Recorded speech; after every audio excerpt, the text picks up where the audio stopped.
जिन जिन बड़भागी जनों को प्रेम का अनुभव हुआ, प्रीति की रीति का कुछ भान हुआ, उन सब महानुभावों ने प्रेम के विषय में एक बात अवश्य कही, बोले इसकी गति बड़ी बाकी है। इसीलिए बार बार यहाँ एक बात कही जा रही है, भाई इस भाव के लिए एक विशेष प्रकार का हृदय चाहिए।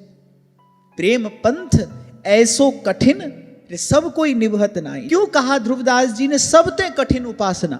अब दूर से देखो तो भाई वैसे तो कोई कठिनाई नहीं है, कोई नियम नहीं है, कोई बंधन नहीं है, न विधि है न निषेध है।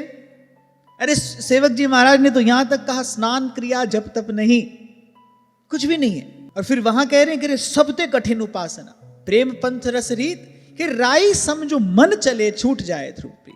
कह रहे ये उपासना भंग कैसे होती है। सेवा करते करते क्या होता है, एक स्थिति ऐसी आती है जब शरीर सेवा करता रहता है और मन दसों दिशाओं में दौड़ता रहता है। शरीर यंत्रवत अपना कार्य करता रहता है, भले वो जप हो भले वो सेवा हो, वो यंत्रवत अपना कार्य करता रहता है। It's called muscle memory. आप अपने शरीर को अभ्यस्त कर सकते हैं किसी भी क्रिया के।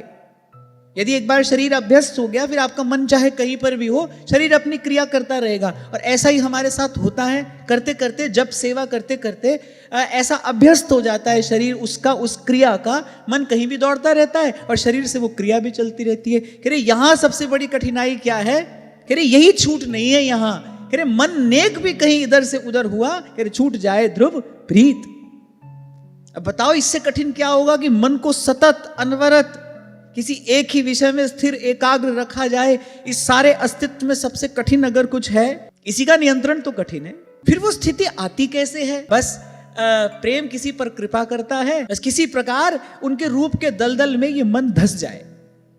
फिर चहल पर है निकसे नहीं और मनो दूबरी गाय। फिर कितना भी निकलने का प्रयास करे, उल्टे होता क्या है, जितना निकलने का प्रयास करता है उतना उसमें और धसता चला जाता है। जो जो बूढ़े श्याम रंग त्यों त्यों उज्जवल होए।